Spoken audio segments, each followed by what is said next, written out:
The Galactic Arena's undefeated champion just surrendered because a human janitor won't stop petting his war beast. Get away from it! Zilax's voice cracked across every translator frequency as he vaulted over the arena barrier, his 6 legs scrambling for purchase on the blood-stained sand. 50,000 spectators from 200 species sat in stunned silence, watching something that shouldn't be possible. The Void Reaver, the apex predator that had destroyed 3 planetary defense forces and devoured the champion of the Krell Empire, was lying on its back. Its 6 rows of molecular disruption teeth were fully visible. Its combat claws, each capable of tearing through starship hulls, were tucked against its armored chest. And it was making a sound. A deep, rumbling, rhythmic sound that Zilax's species had no word for because Void Reavers didn't make sounds except screaming war cries and death rattles. "Who's a good boy? Who's a good boy? You are. Yes, you are." The human, Emma something, one of the station's maintenance workers, was rubbing the creature's exposed underbelly with both hands, her face split in a wide smile. "Look at you, such a big sweetie." According to YouTube analytics, 98% of viewers are not subscribed. That's a huge number. By subscribing the channel that is completely free, that is not, Zilax felt his breathing spiracles seize. That is not a boy. That is a weapon of extinction-level classification. It has a combat record of, "Oh, he's not extinct," Emma said cheerfully, not looking up. "He's right here. Aren't you, buddy? Aren't you?" The Void Reaver's tail, the same tail that had shattered a dreadnought's main cannon last cycle, thumped against the arena floor. Twice, like it was happy. "Sir." Kael'thas, Zilax's second, materialized at his side, all 4 of his eyes wide with horror. "Sir, the Council is demanding an explanation. The betting syndicates are in chaos. 3 species representatives are claiming this violates the arena accords and—" "I don't have an explanation." Zilax's mandibles clacked in distress. "She just walked onto the field to clean the hydration stations and this big guy came over to say hello," Emma supplied helpfully. She'd found a spot behind the Void Reaver's primary auditory ridge and was scratching with her fingernails. The creature's left hind leg started making a kicking motion. "I think he was lonely." "Were you lonely? Were you?" The communication implant in Zilax's skull exploded with priority alerts. The Arena Grand Master, the Beastmaster Guild Supreme Commander, the Planetary Governor, all demanding answers he didn't have. "Emma Johnson of Earth," Zilax said, forcing his voice into something resembling calm authority. "I am commanding you, as Arena Master, to step away from the Void Reaver immediately. It is not safe. It is not tame. It is a killing machine that has ended millions of lives." Emma finally looked up at him, her expression puzzled. "But he's not killing anyone right now. He's getting belly rubs. Look how happy he is." The Void Reaver chose that moment to roll, completely over, exposing its secondary weapon ports, ports that could deploy plasma charges capable of leveling city blocks. Emma promptly began rubbing those too. "Oh my God, you have spots here! Little spots! That's so cute!" "Those are targeting sensors," Kael'thas whispered in horror. "The cutest targeting sensors I've ever seen," Emma cooed. In the stands, a Vrexian diplomat collapsed. Medical teams rushed toward him, but Zilax couldn't spare attention for that. His entire world, 10,000 years of Beastmaster tradition, his family's honor, his personal fortune tied up in this creature's undefeated record, was falling apart because a human was committing the galaxy's most dangerous act of animal handling. Except it wasn't dangerous. That was the problem. The Void Reaver wasn't trying to kill her, wasn't even threatening her. It was playing. Zilax didn't have another word for what he was witnessing. When Emma moved her hands, the creature followed the movement with its primary sensory stalks. When she laughed, that bizarre human sound, it made that rumbling noise again. "Sir, I'm reading massive decreases in the Reaver's combat hormone levels," Kael'thas said, studying his scanner with shaking hands. "Aggression markers are down 93%. Stress hormones are, sir, they're almost non-existent. This should require 3 days of sedation and neural dampening to achieve." "How long has the human been touching it?"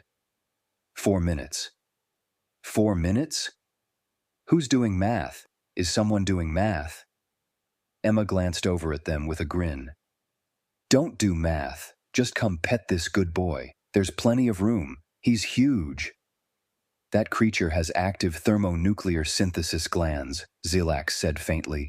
If it wanted, it could reduce this entire station to constituent atoms. But he doesn't want to. Do you, sweetie? No, you don't. You just want scratches and maybe some snacks. Do you want snacks? I have part of a sandwich in my bag. Do not feed the Void Reaver. Too late. Emma was already pulling a flattened food item from her maintenance pack. The Void Reaver's head snapped toward it with predatory precision that made Kael'thas reach for his weapon, and then it gently took the offering from Emma's hand with just the tips of its forward mandibles, careful not to hurt her. It ate the sandwich. A creature that consumed refined metals and radioactive isotopes for sustenance ate what appeared to be plant matter and protein between 2 pieces of grain, and made that rumbling sound again. He likes peanut butter, Emma announced to the silent arena. That's good to know. Zilax's personal communicator exploded with the priority override that meant the Galactic Council itself was now involved. The message was brief and apocalyptic. Arena operations suspended. Council xenobiology. Team en route. Human is not to be interfered with until they arrive. Maintain current status. Current status. The human was now lying down next to the Void Reaver, one arm draped over its armored thorax, showing it something on her personal data device. See, these are dogs. We have them on Earth. You kind of remind me of a dog, actually. A really, really big dog with more teeth, but still a good boy at heart, right? The Void Reaver's tail thumped against the ground again. Zilax sat down in the arena sand, all 6 legs giving out. In the stands, 50,000 beings watched in absolute silence as 10,000 years of Beastmaster doctrine crumbled into dust. I think I'm going to call you Reaver, Emma said thoughtfully. Original, right? But it suits you. Strong name for a strong guy. The creature that had made Zilax the most feared Beastmaster in 12 sectors turned its massive head and very carefully nuzzled against the human's shoulder. Somewhere in the crowd, someone started to laugh. It was a high-pitched, hysterical sound that spoke of minds breaking under the weight of impossibility. Zilax understood completely. His life's work, his greatest achievement, his undefeatable champion, had just been defeated by belly rubs and a peanut butter sandwich. And the human thought it was Tuesday. Reaver, combat stance alpha. Zilax kept his voice steady, authoritative, the tone that had commanded this creature through 63 arena victories. Acknowledge command. The Void Reaver didn't even look at him. It was too busy trying to get Emma to scratch behind its sensory ridge again. Please, it seemed to say with its entire body language, leaning into her like a... Zilax's mind supplied the human word before he could stop it. Like a pet. Reaver, combat stance alpha. Zilax activated his neural command collar, the one hardwired directly into the creature's brain stem. The one that had never, in 4 years, failed to produce immediate compliance. The Void Reaver's ear equivalent twitched. It made a small grumbling sound, not aggressive, just annoyed, and shifted slightly closer to Emma. Huh, Emma said, pausing in her scratching. Did you feel that, like a little buzz?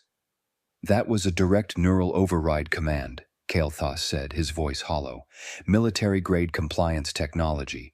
It should have been physically impossible for him to ignore. Oh, Emma frowned at the collar around Reaver's neck, then at Zilax. Is this thing hurting him? It's a standard Beastmaster control system. So yes, her expression shifted, something dangerous flickering in her eyes. You're shocking him? To make him fight? It's not. The technology is more sophisticated than simple electrical... Does it hurt? Zilax's mandibles clicked shut. In the silence, he heard sounds he'd never noticed before. From the holding pens beneath the arena, dozens of other war beasts were making noises. Not war cries, not feeding sounds, Something else, something that sounded almost like calling out. They hear him, Kalthos whispered, checking his scanner. Sir, the other beasts, they're responding to the Void Reaver's vocalizations. Stress levels in the pens are spiking, but not from aggression. I don't know what they're doing. They want what he's getting, Emma said simply. She was running her hands over the collar now, examining it with the careful attention of someone who fixed broken things for a living. They can hear him being happy, and they want it too. God, how long have these guys been down there without anyone just being nice to them? They're weapons, Zilak said, but his voice came out weak. They don't need.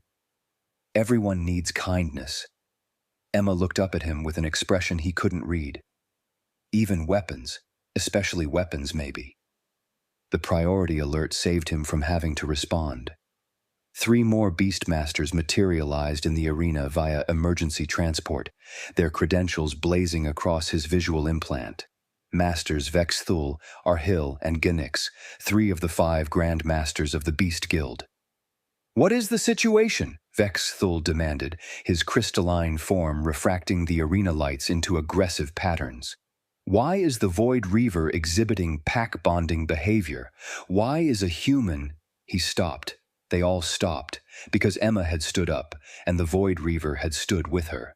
And when she started walking toward the arena entrance, toward her cleaning cart still sitting where she'd left it, the creature followed her, not stalking, not hunting, following, like it trusted her to know where they were going. Oh no, Rahil breathed. Oh no, that's imprinting behavior. That's juvenile imprinting behavior. It's a 14-year-old apex predator, Ginix snapped. They don't imprint. The neurological window closes at age 2, and even then, they only imprint on their Beastmaster after months of conditioning and, yeah, well. Emma glanced back at them over her shoulder, Reaver's massive form keeping pace beside her. Maybe you guys were doing it wrong. Doing it wrong? Vexthul's voice hit frequencies that made the arena's structural beams hum. Our methods have been refined over 10,000 years. We are the foremost experts in interspecies dominance establishment across 400 documented species. Cool. Emma reached her cart and pulled out a bottle of water. Reaver just sat without being commanded, watching her with what could only be described as adoration. But have you tried just being friends with them?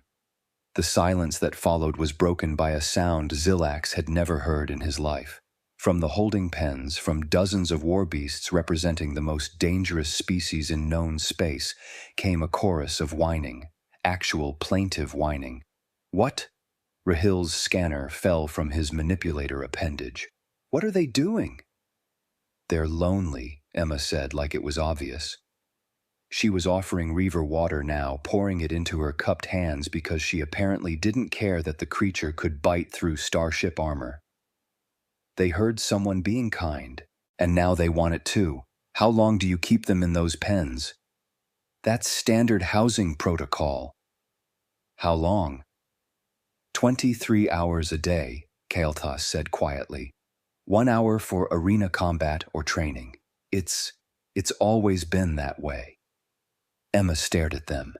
You keep intelligent creatures in tiny cages for 23 hours a day, shock them to make them fight, and you're surprised they're aggressive? They're not intelligent, Vexthul protested. They're combat-bred bioweapons with enhanced predatory instincts. Reaver chose that moment to carefully, precisely, pick up Emma's fallen work glove in his teeth and offer it to her. Thank you, sweetie. Emma took it, giving him a pat. You're so helpful. The Void Reaver made that rumbling sound again, the one that Zilax was increasingly certain was the creature equivalent of purring. Impossible, Ginix said flatly. Tool use, gift-giving, those require theory of mind. Void Reavers don't have theory of mind. We've tested... Did you test nicely? Emma interrupted. Or did you test while shocking them? Another priority alert. This one made Zilax's blood run cold. Senior Grandmaster Korvax, the living legend, the founder of the modern Beastmaster Guild, was inbound. ETA, 90 seconds. We are so dead, Arhil whispered. I just clean floors, Emma said, scratching behind Reaver's sensory ridge. This is way above my pay grade. But I'm not leaving him. Not if you guys are going to hurt him. We don't hurt them, Zilax started to say, but the words died, because he was watching his creature, his weapon, his champion, lean into a human's touch with desperate gratitude, and somewhere in his mind, a very uncomfortable question was forming. What if they'd been hurting them all along? The whining from the pens grew louder. The betting system displays around the arena flickered and crashed, unable to process the impossible data. In the stands, medical teams were treating dozens of spectators for shock, and Emma Johnson, human janitor, sat down cross-legged on the arena floor and pulled out another sandwich.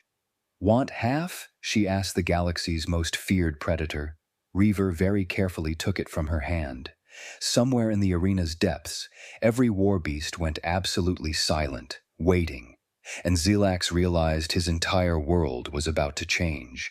The emergency session of the Galactic Beast Council lasted 6 hours.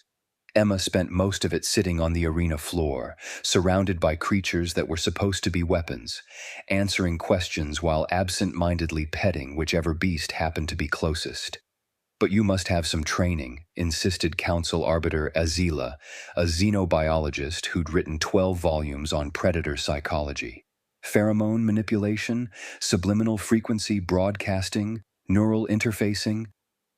I clean floors, Emma said for the 8th time. Sometimes I fix broken vending machines. That's it. Then how? I'm nice to them. Emma looked up, exasperated. How is this complicated? On Earth, we figured out thousands of years ago that if you're kind to animals, they're kind back. We have dogs that live in our homes, cats that sleep in our beds, horses that let our kids ride them. We didn't torture them into it. We just became friends. Show me, Azila demanded, pulling up her data tablet. Show me evidence of this domestication. Emma scrolled through her photo library. Okay. This is my neighbor's dog, Charlie. Golden retriever. Sweetest thing ever. This is my sister's cat. That's Mr. Whiskers. He's kind of an asshole, but we love him. Oh, and this is from the state fair last summer. That's a horse. Kids ride them for fun. That one's a therapy rabbit at the children's hospital. That's a parrot that knows like 100 words. That's... Stop. Azila's face had gone pale. Stop. Those are all apex predators in their original environments. Canids, felids, ungulates large enough to kill humans easily. And you just live with them? Well, yeah, they're family. The terror, Emma had started calling him Grandpa, which the ancient creature seemed to accept, rumbled contentedly in his sleep, his head still in her lap. Reaver was pressed against her left side. The shadow stalker had draped itself over her shoulders like the world's most dangerous scarf. This human is claiming her species domesticated hundreds of predator species without force, Korvax said slowly. Without neural conditioning, without pain compliance. Thousands, actually, Emma corrected. If you count all the different breeds, we've been doing it for, I don't know, at least 15,000 years, maybe longer? She shrugged. Turns out most animals don't actually want to fight all the time. They want food, safety, and someone to care about them, just like everyone else. Zilax's voice cracked when he spoke. The Void Reaver. Did you know? Has anyone told you what it's done? Reaver? Emma's hand found the creature's head automatically. No, I figured if it was important, someone would say.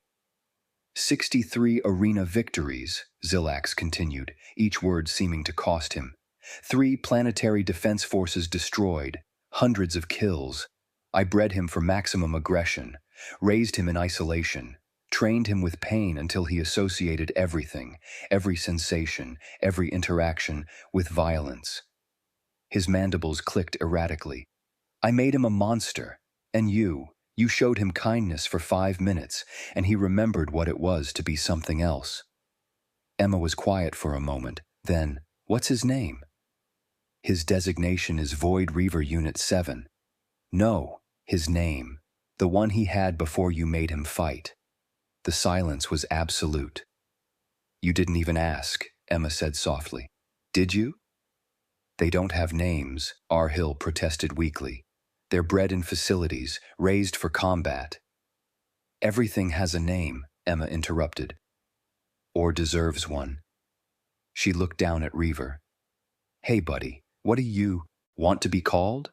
The Void Reaver made a sound, complex, multi-layered, definitely language even if it wasn't one Emma's translator could parse. He repeated it, patient, waiting. Sounds like Lonely One? Emma's translator finally caught up, stumbling over the nuances. Your name is Lonely One? Reaver nodded. Actually nodded, a gesture he shouldn't have known. Oh, honey, Emma's voice cracked. That's the saddest thing I've ever heard. Is that what you've been all this time? Lonely? Another nod. And then Lonely One, not Reaver, never Reaver again, did something that made Kael'thas's scanner explode with alerts. He began to vocalize, really vocalize, in a language pattern that suggested complex, abstract thought. He's talking, Azila whispered, her eyes wide. Actual language structure, subject-verb-object construction, conditional statements. He's talking. Emma's translator worked overtime.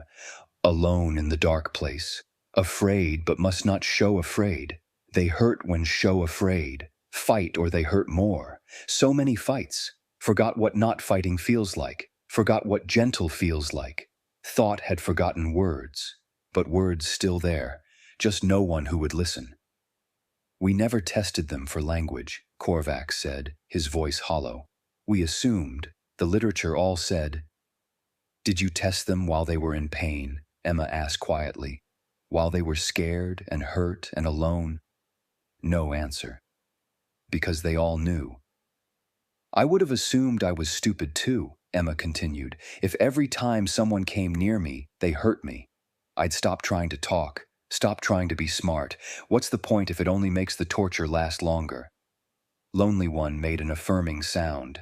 The Shadow Stalker chittered agreement. Across the arena, in the holding pens, dozens of voices rose in a chorus that wasn't rage or violence. It was grief, recognition, shared trauma finally witnessed. You knew, Vex Thule said, staring at Emma. Somehow, you knew they were people. I didn't know anything, Emma said. I just looked at him and saw someone who needed help. Same as I'd do for anyone. Zilax felt something inside him shatter completely. His greatest achievement, his undefeated champion. And he'd never once looked at him and seen a person, seen Lonely One, who'd been screaming for help in the only way he knew how, through violence, through rage, through desperate survival. I'm sorry, Zilax said, his voice breaking. Lonely One, I'm so sorry. I never. The creature's massive head turned toward him. Those eyes, intelligent, aware, full of memory and pain, regarded him steadily. Emma spoke quietly. He says he forgives you, but you have to forgive yourself because he can tell you're hurting too and he doesn't want anyone to hurt anymore. Zilax collapsed, just crumpled to the arena floor, and for the first time in 40 years, he wept. He wasn't alone. Across the arena, beastmasters were breaking down, decades of suppressed doubt and ignored conscience finally surfacing. Rahil was apologizing to the Thorian render.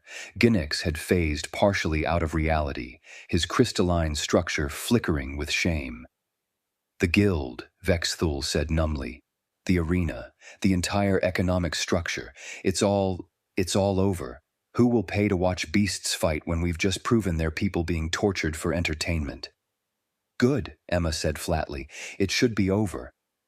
But what do we do with them? Azila gestured at the holding pens. There are thousands of combat beasts across the galaxy. Tens of thousands. They've been bred for generations to survive trauma, Emma interrupted. That's all they've been bred for. Surviving you. She looked around at the council members. You want to know what to do? Start with this. You get them out of those cages. You give them space and sunlight and food that isn't punishment. You apologize, and you listen when they tell you what they need. And you help them remember how to be something other than weapons. And if they're still aggressive? Rahil asked. If the trauma is too deep? Then you get them therapy, Emma said like it was obvious. We have therapy dogs on Earth, therapy horses, animals that help us with our trauma. You don't think they deserve the same? Korvax stood slowly, looking every one of his 90 years. The Beastmaster Guild will be dissolved, immediately. All combat operations will cease. The Council will draft protocols for rehabilitation and— No, Emma interrupted. Everyone stared at her. No offense, but you guys have proven you don't know what you're doing. You need experts, real experts, people who actually understand animal psychology and trauma recovery. She paused. Earth has those, lots of them. You want to fix this? Ask for help from people who've been doing it right. You would help us? Azila asked quietly. After what we've done? I'll help them, Emma said, hugging Lonely One closer. They're the ones who matter. The terror, Grandpa stirred in her lap, made a sound that might have been his real name, something that translated to finally safe. Emma smiled through tears. Yeah, buddy, you're finally safe. All of you are. I promise. And in that moment, with 5 apex predators surrounding her in trust and affection, with beastmasters weeping for their crimes, with 10,000 years of tradition crumbling into dust, Emma Johnson, human janitor, looked up at the council and said, Now someone please tell me there's paperwork for this, because I've definitely gone over my lunch break, and my supervisor is going to be pissed. Despite everything, Korvax laughed. It was broken and raw and half hysterical, but it was laughter. The healing, for all of them, had finally begun. The Galactic News Network broadcast went viral within hours. Human janitor ends. 10,000-year-old combat beast industry with belly rubs became the most watched story in recorded history. 3 weeks later, Emma was back at her actual job, mopping the corridors of Section 7B with Lonely One walking beside her. You know you're making more mess than I'm cleaning up, right? She said, watching him accidentally knock over a trash receptacle with his tail. Lonely One made an apologetic rumble and tried to pick up the scattered debris with his mandibles. He managed to scatter it further. Okay, stop helping, Emma laughed, gently pushing his head away. Just stand there and look cute. That's your job now. From down the corridor, Zilax approached, carrying a data pad and looking like he hadn't slept in days, which, Emma had learned, was accurate. He'd been working non-stop on the rehabilitation protocols. The first sanctuary opens tomorrow, he said without preamble. On Theta Station. Capacity for 200 individuals. Not beasts, individuals. Climate-controlled habitats, socialization areas. Trauma counselors from Earth arriving next week. That's great, Emma said, genuinely pleased. I'm going to run it. Zilax's voice was quiet.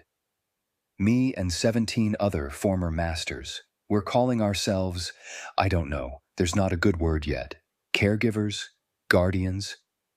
How about friends, Emma suggested. Zilax's mandibles clicked in what she learned was a smile. Friends. Yes. That works. He paused. I wanted to ask, the compensation package we offered you, for consulting, for speaking to the council, for the Earth animal psychology experts you connected us with, you haven't accepted any of it. Don't need it, Emma shrugged. I have a job. You guys need the money for the sanctuaries. Emma, it's 4 million credits. And how many individuals need rescuing? She met his eyes. All of them need it more than I need a new apartment. Lonely One bumped his head against her shoulder affectionately. She scratched behind his sensory ridge. You're impossible, Zilax said, but there was warmth in it.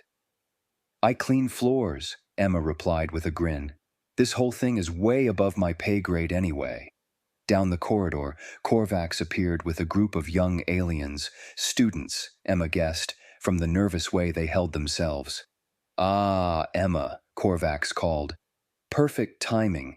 This is the first class of the new Compassionate Xenobiology program. I'm hoping you could spare a moment for a demonstration. Emma glanced at her supervisor's office. I've got like 15 minutes before my break ends. That's all we need. The students, 12 of them from various species, gathered around, keeping a respectful distance from Lonely One. Their fear was obvious. "Okay," Emma said. "What do you want to know?" A young Vrexian raised a tentacle. "How do you know he won't attack? How do you trust him?" "Because he's never given me a reason not to," Emma said simply. "Trust isn't about never being scared. It's about choosing to believe in someone anyway." She looked at Lonely One. "Right, buddy?" Lonely One vocalized. Actual words now, practiced over weeks. "Trust earned, both ways. Emma trusts me. I trust Emma. Safe." The students stared. One of them, a small, crystalline being, started crying. "I didn't know," she whispered. "I didn't know they could talk. In all my classes, no one ever said." "That's because no one ever asked," Korvax said gently. "But we're asking now. That's what matters." Emma's comm unit beeped. Her supervisor. "Oh, crap, I'm late." She grabbed her mop bucket. "Sorry, gotta run. See you tomorrow. Same time, Lonely One." The massive creature nodded. "Tomorrow, same time. I will wait." As Emma jogged down the corridor, mop sloshing, she heard one of the students ask Korvax, "Is she really just a janitor?" "She's the person who changed the galaxy," Korvax replied. "And yes, she's just a janitor. Remember that. Heroes don't always look like heroes." That evening, in her small apartment, Emma scrolled through her messages. Hundreds of them. Interview requests, job offers, speaking engagements, one from Earth's Secretary of Interspecies Relations, offering her a position as Special Ambassador for Animal Welfare. She deleted them all. Well, almost all. She kept the one from the Theta Station Sanctuary. "Lonely One asks when you're visiting. We told him next weekend. Please confirm." She typed back, "Confirmed. Tell him I'm bringing those treats he likes." Her apartment door chimed. She opened it to find Zilax holding a small plant. "It's traditional on my world," he said awkwardly, "to give a gift to someone who's saved your life. This is a remembrance bloom. It only flowers once every 10 years. The next bloom will be a reminder of the day everything changed." Emma took it carefully. "You didn't have to." "Yes," Zilax interrupted. "I did. You showed me that I'd spent 40 years being a monster, and then you showed me how to be something else." His voice dropped. "Thank you, for Lonely One, for all of them, for me." Emma set the plant down and before she could think better of it, hugged him. Zilax went rigid with surprise, then slowly, carefully, returned the gesture. "You're doing the work now," Emma said. "That's what matters, not who you were, who you're choosing to be."